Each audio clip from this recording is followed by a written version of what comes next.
This video is brought to you by Practical Music Theory for the Rock Guitarist, my new book, which is a comprehensive guide to all aspects of music theory necessary for playing rock guitar.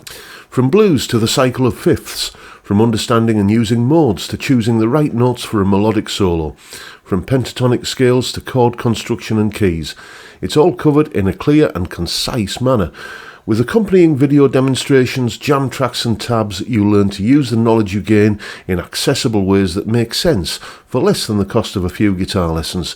Check out the link in the description for more details. Hello chaps, welcome once again to John Robson Guitar Tuition. As always, I do hope you're well. A tale of two guitars for you today. This one, which, you know what this is if you've watched this channel regularly, my Gibson Les Paul Tribute. Bought this a couple of years ago, and as I've said on many occasions, the first single-cut twin humbucker guitar that I've ever really bonded with in about 30 years. Since it arrived here, it's had replacement pickups. The 490R and 490T that were in this guitar when it arrived have been replaced with a set of burst bookers. Thank you, Joshua, by the way. Today we're going to be comparing it with this guitar, which has been on the channel recently. This is a Harley Benton SC550 SL Tribute. Now, I know the Les Paul Tribute has been discontinued now. I think there's still a few floating around out there. I paid £1,000 for mine, and if you can find one now, I think the sort of street price is about £1,200. This Harley Benton 550 SC550 SL's Tribute is Harley Benton's take on like a Slash kind of Les Paul kind of thing, a Slash signature, if you like. These are a couple of years old. This one doesn't belong to me. This is it's just passing through my hands. Essentially, I picked it up for someone, and they're going to kind of collect it when at a time that's convenient for them. But I thought while it's here at Robson Towers, we could do a couple of videos with it.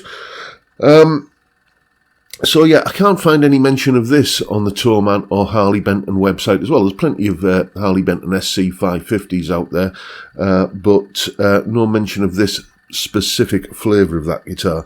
And I just thought, well, okay, we've got what, when it was available, was the cheapest Gibson Les Paul that you could get. So in relative terms, you can call this a budget Les Paul.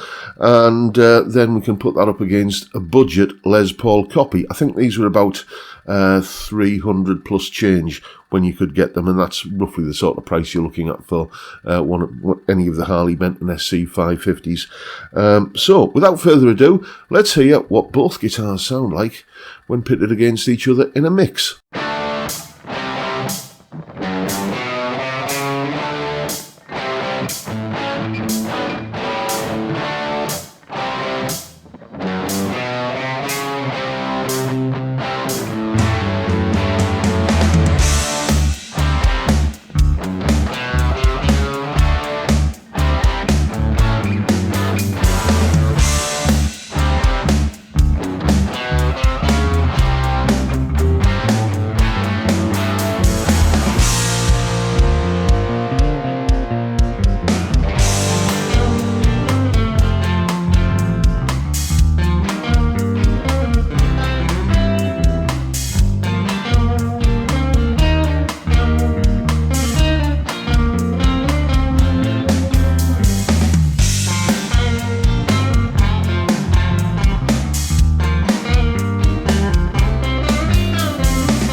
And as usual, you'll find a full tab for that piece of music in both Guitar Pro and PDF formats, along with a clip of me playing it and the jam track to play along with yourself. All of that is up on my Patreon page.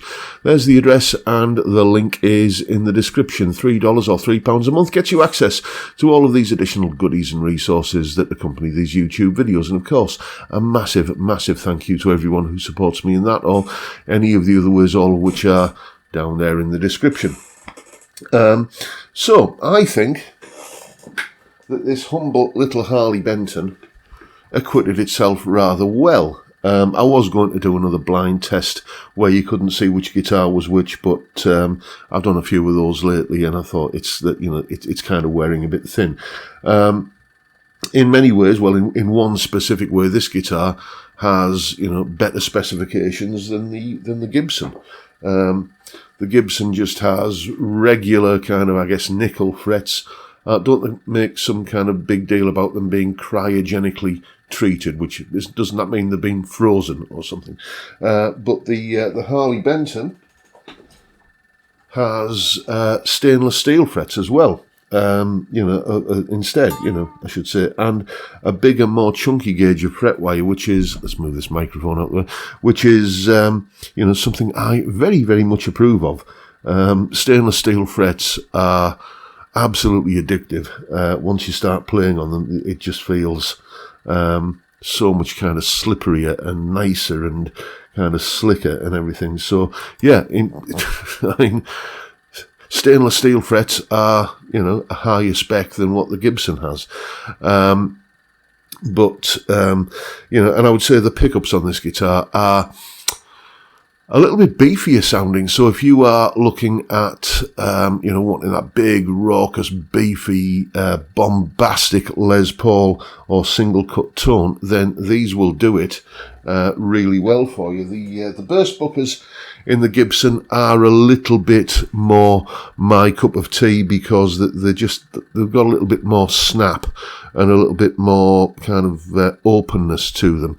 Trying to describe, in words what something sounds like is always a bit of a, busted flush, isn't it? But I just prefer the slightly more kind of trebly response of the humbuckers in this. I suppose that comes from the fact that at heart I am really a Telecaster kind of aficionado. But point is, you've got two different guitars that both sound like Les Pauls, just different flavours of said Les Paul. Let's take a look at some weights and measures for both guitars. I've got these ready to rock here. So there is the set of stats for the Harley Benton. You can see a weight of 3.26 kilos, nut width, 41.8, first and 12th fret, neck profiles, and there's your DC pickup resistance readings. And let's compare all of that with the Gibson. So Gibson is marginally heavier. About half a kilo heavier or about a pound heavier, call it that if you want it in old money. And, the nut width is just that little bit wider. 42 point something? I can't see the screen from here. I need to get new glasses. And once again, the DC pickup resistance readings. You can see certainly the bridge pickup on the Harley Benton has just got that extra little bit of beef to it. Just a bit more wire on the bobbins to kind of give it a slightly higher output. Not that the Harley Benton doesn't clean up well from the volume control on the guitar. It does, as you heard in that clip there, which leads me to, I almost forgot the settings I was using.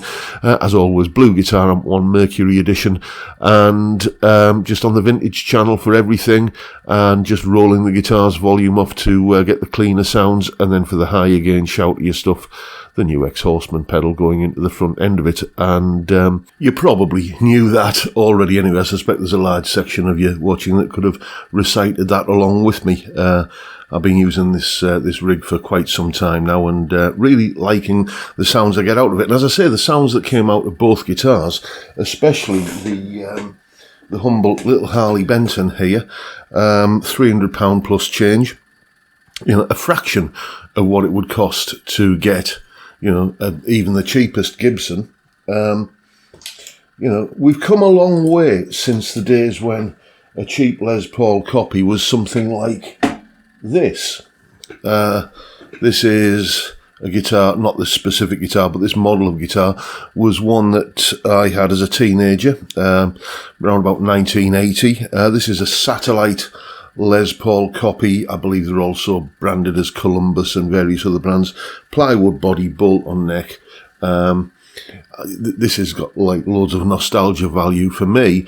But when I got my one of these back in 1980, it cost me £80. And if you look at what £80 in 1980 translates to in today's money, that's, funnily enough, £300 plus change, roughly, the kind of cost of the Harley Benton. So it's almost a cliche. Well, it isn't almost. It is a cliche to say that we've come a long way in terms of budget guitars. But, the fact that you can get something like this now, which if I'd done a blind test, I'm sure there would have been some people who'd got the guitars the wrong way around. The beefier sound of this will probably appeal to some people more than the sound that came out of the genuine thing, the authentic, to coin a phrase, thing, the Gibson. Should Gibson be worried?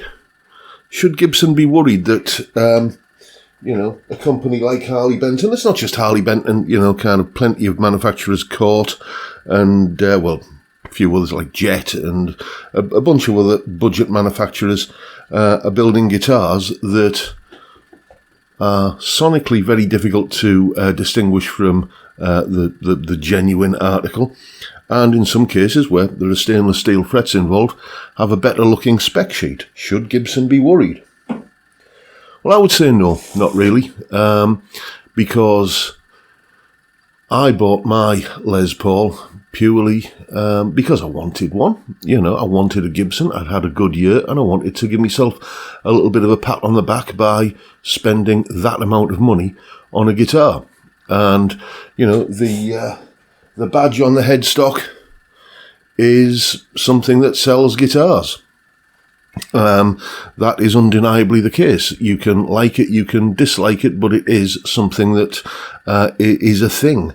It was for me, I'm not one of these, all play authentic, only a Gibson is good enough, because, I'm a big fan of budget guitars, but as I say, I just wanted to give myself just a nice little treat, a nice little reward, a status symbol, if you want to call it that. And as I said earlier, this is the first single cut guitar that I've ever really bonded with. It feels like as comfortable as an old pair of slippers. It's my single cut. It's the one that is going to never leave this house. But if all you want is a guitar that sounds a lot like that one, and as I say, in many cases, many people would prefer the sound of this, and you want something that looks nice, plays nice, does the job, then you don't need to, and this part of the deal isn't important to you, then just get one of these. This is a budget Les Paul copy from the 2020s, the 21st century, and this is a budget Les Paul copy from the late 1970s, early 1980s. We have come such a long way, and when I was playing one of these as my main guitar, my only guitar, the reason I wanted a Gibson was because I wanted something that had all of the playability and all of the tones that something like this would give me. So there you go. I'm not sure what conclusions to draw from that, but what I would say is, yes, obviously, you can buy budget guitars that, as musical instruments, as functional things, will perform just as well, if not better, than their more expensive counterparts. But the badge on the headstock is a thing, and it sells guitars. So that's why I don't think Gibson should be worried. And that is the video for today, folks. Hope you've enjoyed my little ramblings here and the rather fantastic sound that Harley Benton puts out. And if that's the case, please hit the subscribe button and the notification bell if you haven't already done so. And why not drop me a like as well while you're at it. Don't forget the live stream every Friday, 5 PM UK time. We drink beer and talk about music and guitars and many, many other things. It's a great way to kick off the weekend, and I'd love to see you there if you can make it. But for now, I'll bid you all a good day and say thank you so much for watching. Thank you for your time. Look after yourselves, folks. Stay well, stay safe, and above all, stay sane. Bye for now.